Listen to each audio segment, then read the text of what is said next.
I recorded what I thought was a normal school day and ended up with proof I should not have. The detective slid the laptop across the table toward me, and I saw my own face frozen on the screen. Not from yesterday or last week. From 3 months ago, standing in the hallway outside Mr. Davison's classroom, my phone angled toward absolutely nothing important. "We need to talk about what else is in this video," Detective Raymond Kowalski said, tapping the spacebar.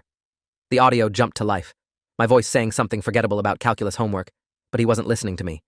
He was listening to what was happening in the background. A door opening. Voices I hadn't registered at the time. And then a sound that made my stomach drop so hard I actually gripped the edge of the table. I'd carried that recording in my phone for 96 days, watched it maybe twice while editing my documentary project, and never once heard what the detective was hearing now. But now that he'd pointed it out, now that the volume was cranked up and isolated, I couldn't unhear it. The crack in someone's voice, the words that should never be said in a school. My documentary about senior year had just become evidence in a criminal investigation. I'd started recording everything on the first day of September. Not because I was paranoid or thought something was wrong, I was just tired of forgetting things. My guidance counselor, Mrs. Patel, had suggested it during a meeting about my college applications. "You're stretched thin, David," she'd said, reviewing my schedule of AP classes, debate team, and the part-time job at the bookstore. "Maybe try voice memos for reminders, or keep a video journal. Something to help you process." So I did. Every morning, I'd record a quick check-in before first period. Nothing fancy, just my phone propped on my locker while I talked through my day, what was due, what I was worried about. Sometimes I'd film myself walking to class or capture random moments with my friends. My best friend Leo thought it was weird at first. "You planning to make a movie about how boring we are?" he'd asked, batting the camera away. But after a few weeks, everyone just got used to it. I was the guy with the phone out. David Chen, wait, scratch that. David Morrison, the guy documenting his unremarkable senior year at Lincoln Grove High School. That day in November started like any other. Cold morning, my breath fogging the air as I walked from the parking lot. I was running late because my little sister Becca had monopolized the bathroom for 20 minutes, and I'd grabbed breakfast from the gas station instead of eating at home. I hit record at 7:42 a.m., my usual time, and wedged my phone into the side pocket of my backpack with the camera lens pointed out. It was a habit by then.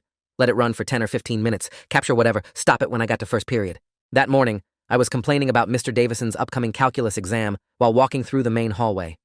I remember passing the trophy case, nodding at some freshman I vaguely recognized, stopping to pick up a pen someone had dropped. Standard stuff.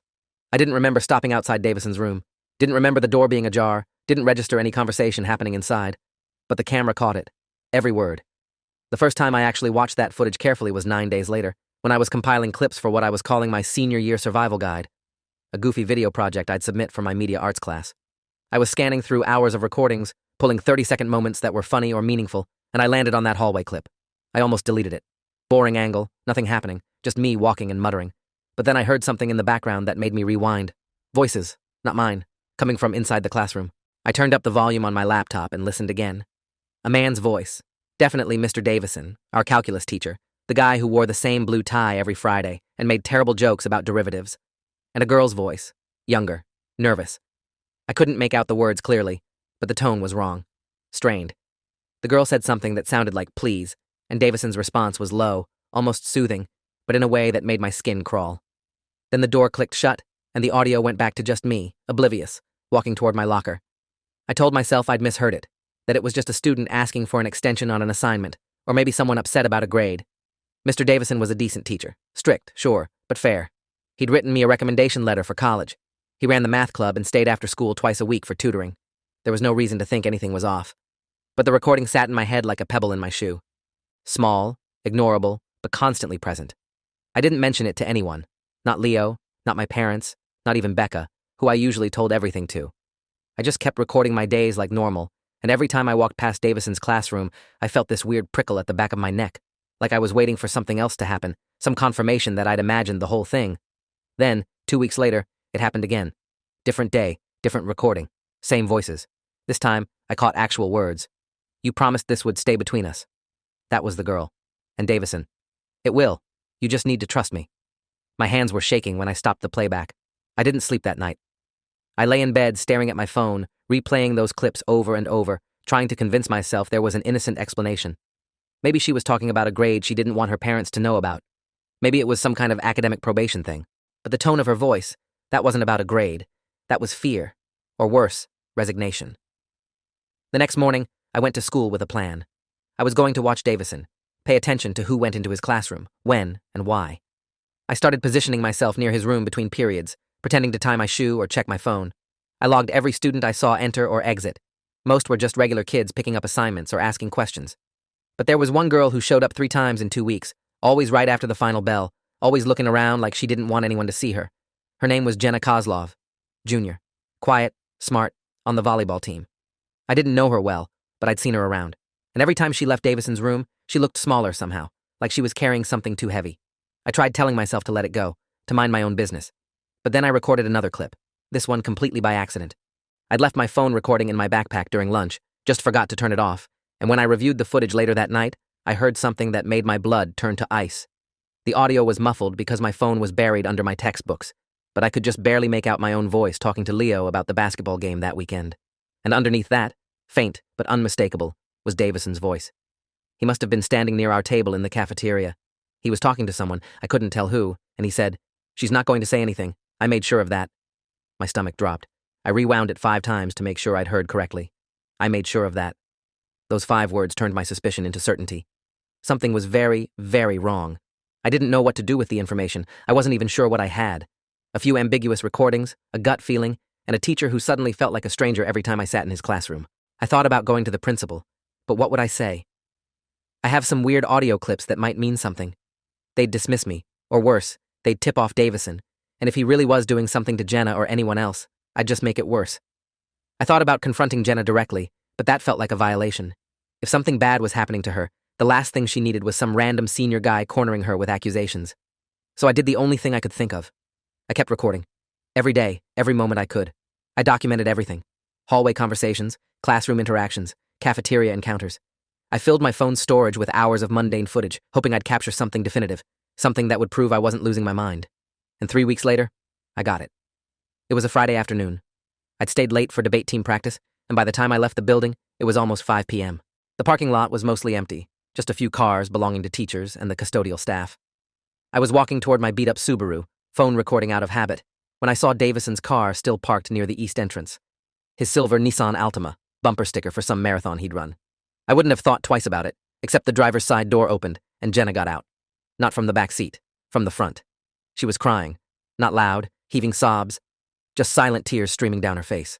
She wiped them away quickly, glanced around like she was checking for witnesses, and then walked toward the building's side entrance. Davison got out a moment later, locked the car, and followed her inside. The whole interaction lasted maybe 90 seconds, but my phone caught all of it. The timestamp, the license plate, Jenna's face, everything. That night, I didn't edit my footage. I didn't organize it or compile it into anything. I just backed up every single file to 3 different places: my laptop, an external hard drive, and a cloud storage account I created specifically for this. Then I sat at my desk and tried to figure out what the hell I was supposed to do. I couldn't ignore this. Not anymore. But I also couldn't just march into the principal's office and dump a bunch of recordings on his desk without understanding what I was actually accusing someone of. I needed help.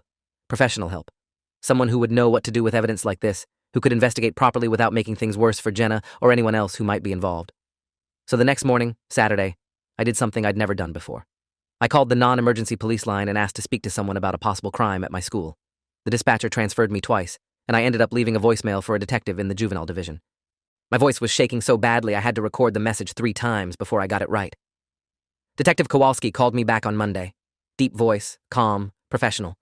He asked me to explain what I had, and I gave him the abbreviated version. The recordings, the overheard conversations, the car incident. He listened without interrupting, and when I finished, he was quiet for a long moment. Then he said, "How old are you, David?" I told him I was 17. He asked if my parents knew I was calling. I said no. Another pause.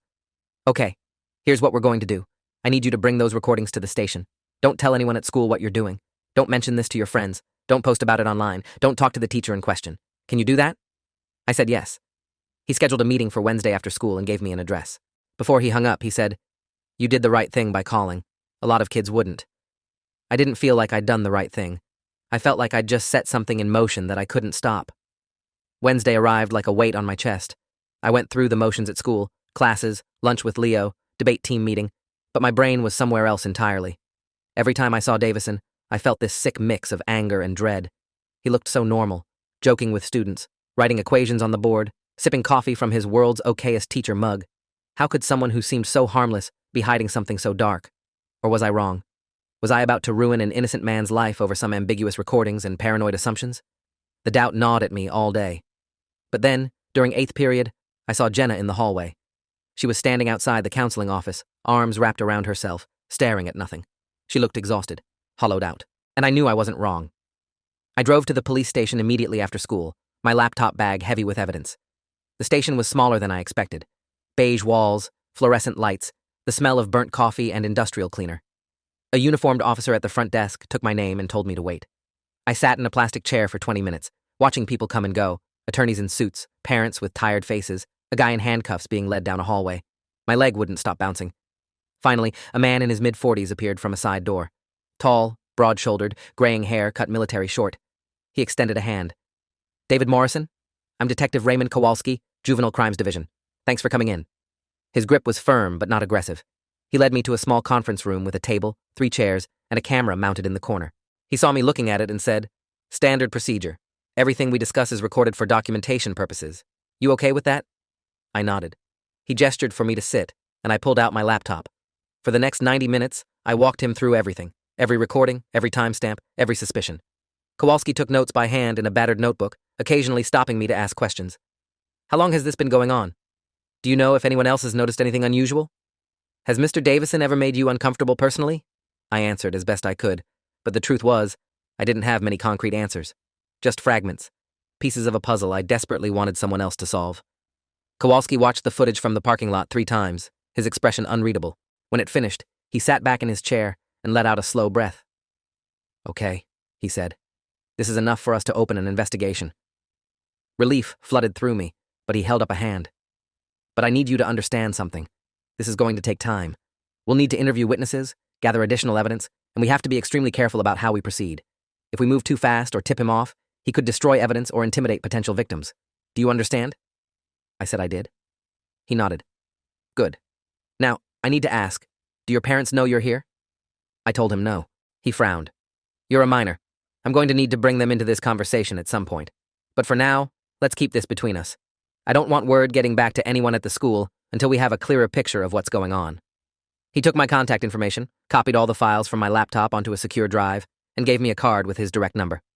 "If you see or hear anything else, you call me immediately, day or night. And David?" He looked me straight in the eye.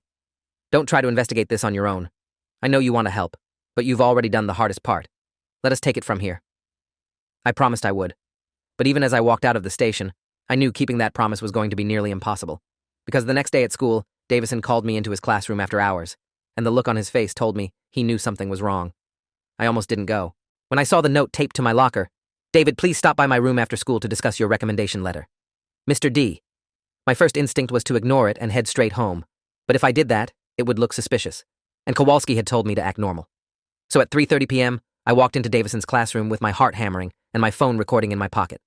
He was sitting at his desk, grading papers, and he looked up with a smile that didn't reach his eyes. "David, thanks for stopping by. Close the door, would you?" I hesitated, then left it open a crack. He noticed, but didn't comment. "I wanted to check in about your college applications. How's everything going?" His tone was casual, but his gaze was sharp, searching. I told him everything was fine, that I'd submitted most of my apps already. He nodded slowly. "That's great. You've always been one of my best students, responsible, observant." The way he emphasized observant made my skin crawl. "I also wanted to ask if everything's okay. You've seemed distracted lately. Is something going on?" I lied. Told him I was just stressed about exams and applications. He watched me for a long moment, then leaned back in his chair. "You know, David, high school can be a complicated place. A lot of things happen that people misunderstand. Rumors start. People jump to conclusions." My throat went dry. He knew. He didn't know exactly what I had, but he knew something was up. "If you ever hear anything at all, that concerns you, I hope you'd feel comfortable coming to me first, before, say, talking to anyone else about it." The threat was implicit, but unmistakable. I forced myself to meet his eyes and said, "Of course, Mr. Davison, but I haven't heard anything." He smiled. "Good. I'd hate for there to be any misunderstandings, especially ones that could hurt people unnecessarily." I left his classroom with my hands shaking so badly I could barely get my keys out of my pocket. I sat in my car for 10 minutes before I could drive, and the first thing I did when I got home was call Kowalski. He answered on the second ring. I told him what happened, every word, every look, every implication. When I finished, he was silent for a moment. Then, "He's trying to figure out what you know. That's actually a good sign. It means he's worried. But it also means we need to move faster than I'd hoped." I'm going to need you to avoid being alone with him from now on. If he contacts you again, tell me immediately. And David? His voice softened slightly. You're doing fine. I know this is scary, but you're handling it exactly right. I wanted to believe him, but that night I barely slept. Every noise in the house made me jump. I kept replaying Davison's words in my head, the way he'd looked at me like he was trying to read my thoughts. The next morning, I went to school exhausted and paranoid, and that's when things started to unravel even faster. Because Jenna wasn't there. Her locker was closed, her seat in third period empty. And when I asked someone from the volleyball team where she was, they said she hadn't been to practice in 3 days. I called Kowalski during lunch from my car. She's missing, I said, my voice cracking. Jenna Kozlov. She hasn't been to school in days. He told me to stay calm, that there could be a dozen innocent explanations, but I could hear the tension in his voice. I'll look into it. In the meantime, you need to stay focused on acting normal. Can you do that? I said yes, but I was lying. I couldn't act normal. Not when I knew something was happening, and I was the only one with proof. That afternoon, I made a decision. I was going to find out where Jenna was. I started with social media. Her Instagram was private, but her Snapchat location was still active. She was at home. I didn't know her address, but I knew someone who might. Her teammate, a girl named Bethany, who I'd worked with on a group project freshman year. I found her after school and asked as casually as I could if she knew how Jenna was doing. Bethany looked at me like I'd just asked her to solve a calculus equation. Why do you care? I scrambled for an excuse. She seemed upset last time I saw her. Just wanted to make sure she's okay. Bethany studied me for a moment, then sighed. She's dealing with some stuff. Family stuff. That's all I know. Family stuff. The phrase stuck with me. What if I was wrong? What if Jenna's absences had nothing to do with Davison and everything to do with something else entirely? But then I remembered the parking lot footage, the tears, the way she'd looked around like she was afraid of being seen. That wasn't family stuff. That was fear. I spent that night combing through every piece of footage I had, looking for anything I might have missed. And I found something. A clip from 3 weeks ago, before I'd started paying close attention. It was a recording from the library. I'd been studying with Leo, and my phone had been sitting on the table, camera angled toward the stacks. In the background, barely visible, was Jenna. She was sitting at a computer, and Davison was standing behind her, leaning over her shoulder. It looked innocent, a teacher helping a student, but his hand was on the back of her chair. And the way she was sitting, shoulders hunched, head down, it didn't look like help. It looked like she was trapped. I sent the clip to Kowalski that night with a message. Found something else. He called me the next morning before school. We're moving forward with the investigation. I've brought in another detective, Julia Brennan, who specializes in these cases. We're going to need to interview Jenna directly, but we're waiting for the right moment. In the meantime, I need you to do something for me. He paused. I need you to keep recording. Anything and everything you can. I know I told you not to investigate, but at this point, you're our best set of eyes in that building. Just be smart about it. I agreed, but I felt sick. I was 17 years old, and I was being asked to gather evidence in what was clearly becoming a criminal case. That day at school, I felt like everyone was watching me.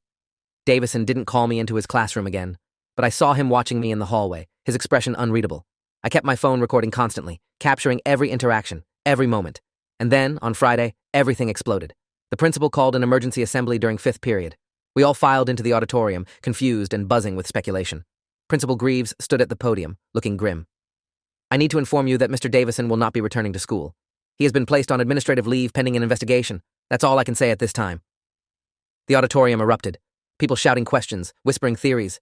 I sat frozen in my seat, my heart pounding. It was happening. It was really happening. That afternoon, Kowalski called and asked me to come back to the station. This time, he wanted me to bring my parents. I told my mom and dad that night over dinner, the whole story spilling out in a disjointed mess. They were shocked, horrified, and then angry. Not at me, but at the situation. Why didn't you tell us sooner? My mom asked, her voice shaking. I didn't have a good answer. The next day, Saturday, we all went to the station together. Kowalski was there with Detective Brennan, a woman in her early 50s with short auburn hair and sharp green eyes. She introduced herself as someone who'd worked on over 100 cases involving minors and educators. Your son did something incredibly difficult, she told my parents. Most kids wouldn't have had the courage to come forward. She turned to me. We've interviewed Jenna Kozlov. She's confirmed that Mr. Davison engaged in inappropriate conduct with her over a period of 6 months.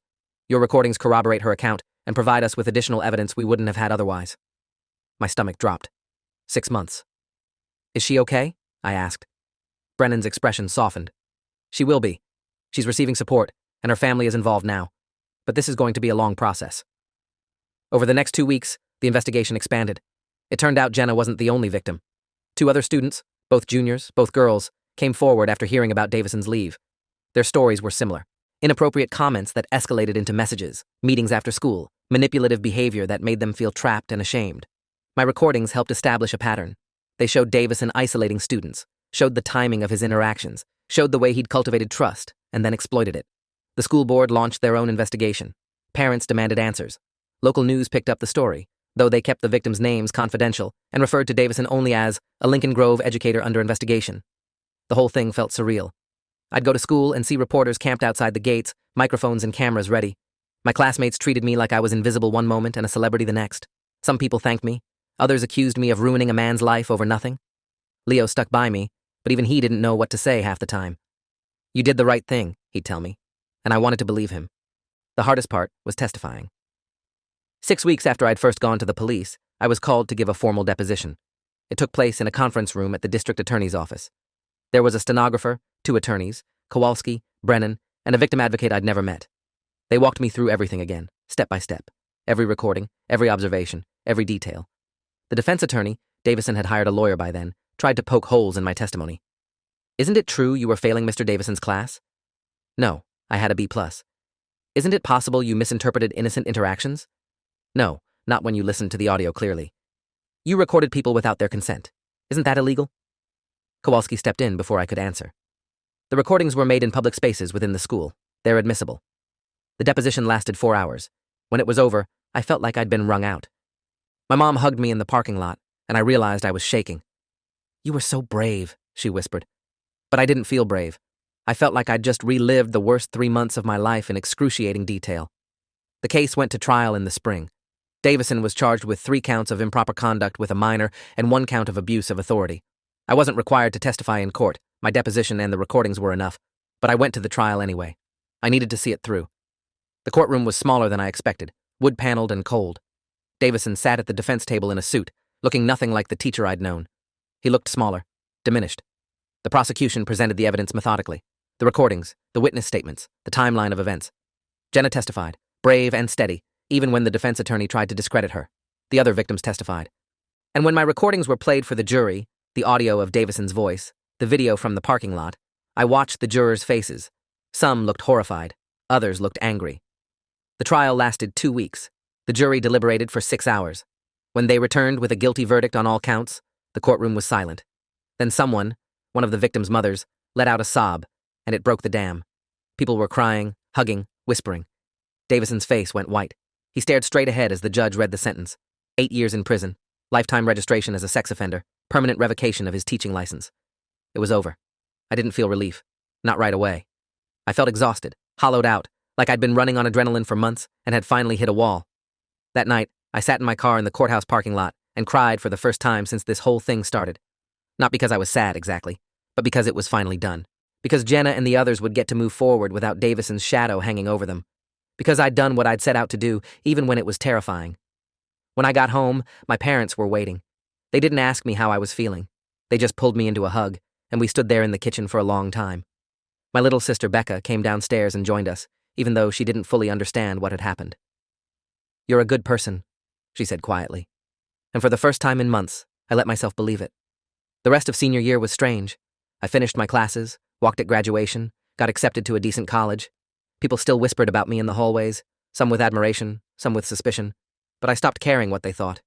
Jenna reached out to me once, a few weeks after the trial. She sent me a message on Instagram. "Thank you for seeing what no one else did. You gave me my life back."